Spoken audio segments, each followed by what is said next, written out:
IMF, World Bank, all other institutions, they make African countries jump through hoops. Loans will never be able to pay.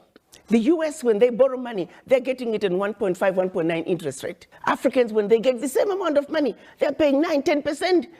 The people who don't need a break, they get a break. The ones who need a break, they don't get a break. The sheer survival of the World Bank, IMF, is based on the fact that African countries and many other developing countries do not succeed.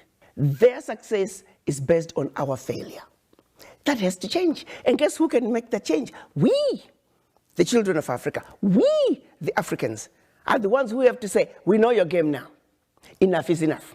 We're not playing it anymore. And this is where the diaspora come in. There are more Ghanaian doctors in New York City than in the entire country of Ghana.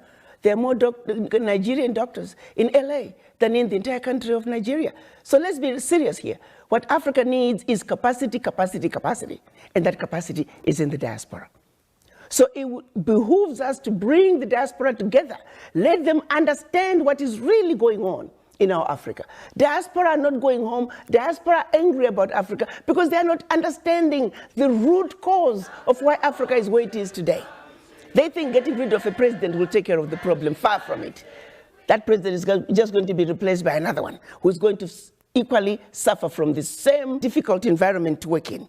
So let's look at an Africa that must be free to take care of herself, an Africa that's free from exploitation from outsiders. The multinationals who are stealing from Africa every day in broad daylight. I use an example of the DRC. If you ever fly very low over the DRC, you'll see tarmacs in the jungle. You'll see 747s flying into DRC, picking up minerals and flying right out. The same multinationals are responsible for arming young people and giving them MK-16s. Because why? Their satellites in the skies are telling them where that village is. There are lots of diamonds. So what do? Arm young people, drag them up, and send them to go chop off a few heads. The rest of the village runs away, so they come behind and do their illegal mining. We black people must understand what is really going on. Because what we are shown instead is, oh, look at those Africans killing each other. There are some serious games that have been played in Africa for far too long. And once we understand that, we can strategize as to how we can begin to bring the difference and bring the change that Africa needs. And that change can only come if the African diaspora are united. And the Wakanda villages, as I call them, it is our organized way of saying, starting with one African diaspora center of excellence, it will be a new city, a developmental hub that we can then take from there. Every sector is developed. Take healthcare. How many doctors do we need in this region to take care of this many people? We pick up education, same thing. We pick up engineering. We pick up electricity. How many megawatts of power do we have in the region? How many do we need? Be it solar, be it wind, be it hydro, be it geothermal, be it nuclear.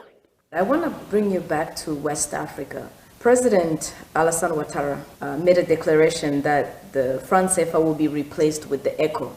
But many will argue that because there's still foreign reserves being placed into French economy, it's just the same currency, different name. Absolutely. I agree with that.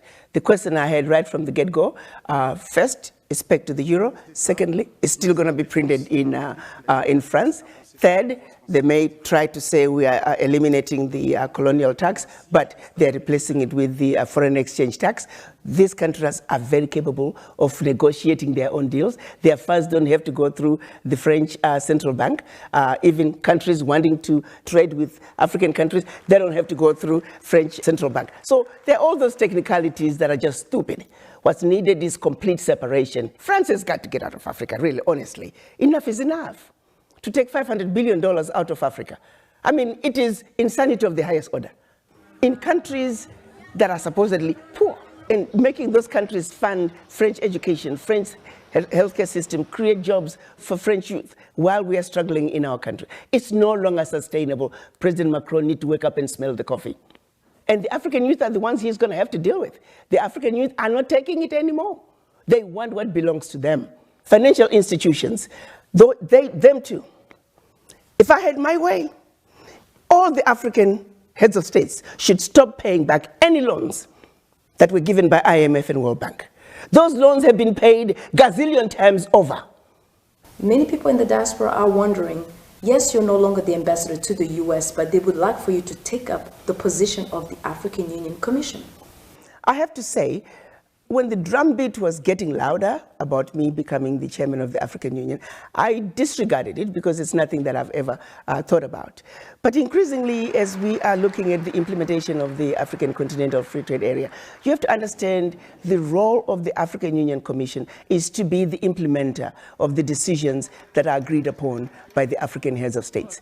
So it's important that we not get a career diplomat who's now only looking for their next position. We need somebody who can think outside the box. We need a business-minded person because people are dying, my dear young child. We've got to realize that children are dying every day. Women are dying every day. Millions of youth are unemployed, and we're too busy being diplomatic, not hitting the nail in the head. If we don't get an African Union chair who realizes that you're under the table and they're making you fight with your brothers and sisters as to who got the larger chunk of the crumbs under the table, that way you never have to talk about what's on the table. That is a blind chair. We need somebody who gets it.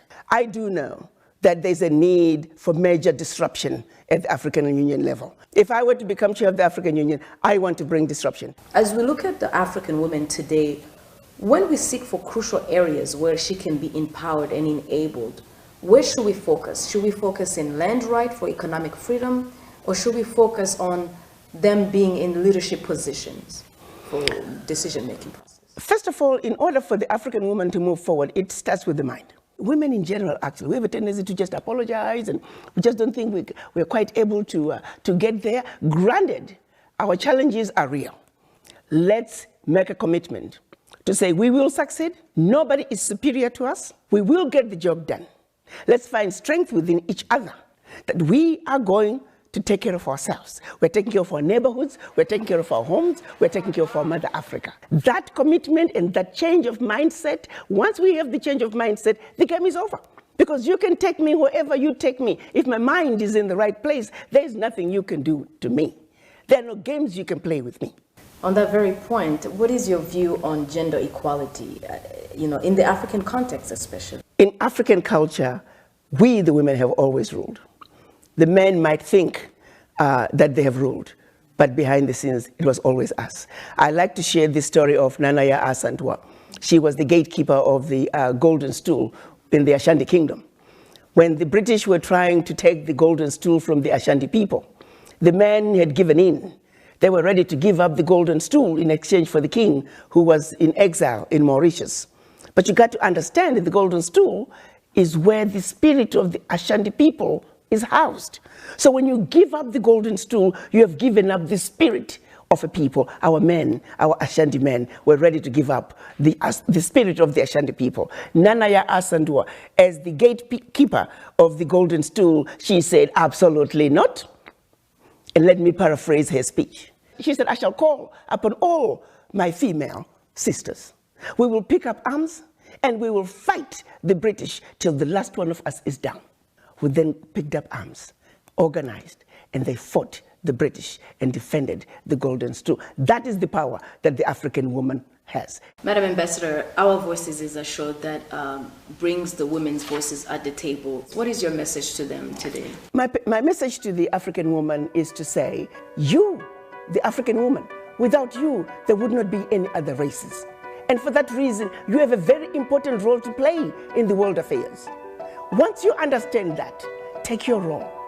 No one should ever make you feel inferior. As mothers, as grandmothers, as sisters, as nieces, let's come together and let not only our husbands and our brothers and our uncles, no, we need to work together as equals, because it's going to take all of us working together to make our Africa what we want it to be. Madam Ambassador Arikana Chihombori-Quao, thank you so much. We much appreciate it. Thank you for having me.